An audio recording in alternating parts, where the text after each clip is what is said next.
Israel के प्रधानमंत्री Benjamin Netanyahu 4 फरवरी को अमेरिका में वहां के राष्ट्रपति डोनाल्ड ट्रंप से मुलाकात करेंगे। ऐसे में कई लोगों के मन में सवाल है कि क्या इस बीच नेतन्याहू पर इंटरनेशनल क्रिमिनल कोर्ट यानी आईसीसी का गिरफ्तारी वारंट लागू होगा। चलिए आपको पूरी बात बताते हुए इस सवाल का जवाब देते हैं। ट्रंप और नेतन्याहू की बैठक 6 हफ्ता के नाजुक युद्ध विराम के बीच होने जा रही है। इस युद्ध विराम से गजा में इजराइल और हमास के बीच 15 महीने से चल रही लड़ाई पर अस्थायी विराम लग गया है।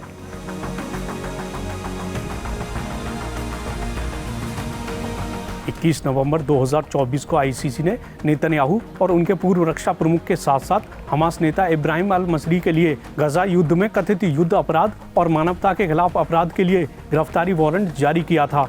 अपने फैसले में आईसीसी ने कहा कि ये मानने के लिए उचित आधार हैं कि नेतन्याहू और गैलेंट गजा की आम आबादी के खिलाफ व्यापक और व्यवस्थित हमले के हिस्से के रूप में हत्या, उत्पीड़न और भुखमरी जैसे कामों के लिए आपराधिक रूप से जिम्मेदार हैं।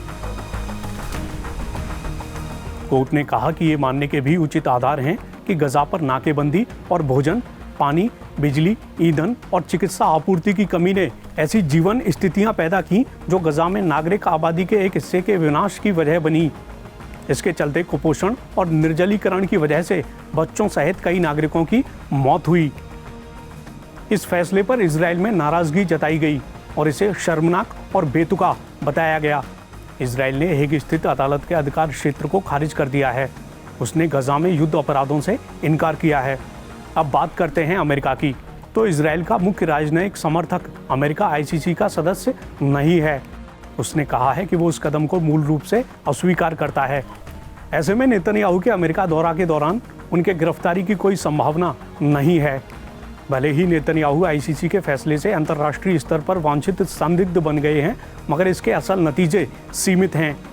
कोर्ट के पास वारंट पर अमल कराने के लिए कोई पुलिस भी नहीं है, बल्कि वो अपने सदस्य देशों के सहयोग पर निर्भर है।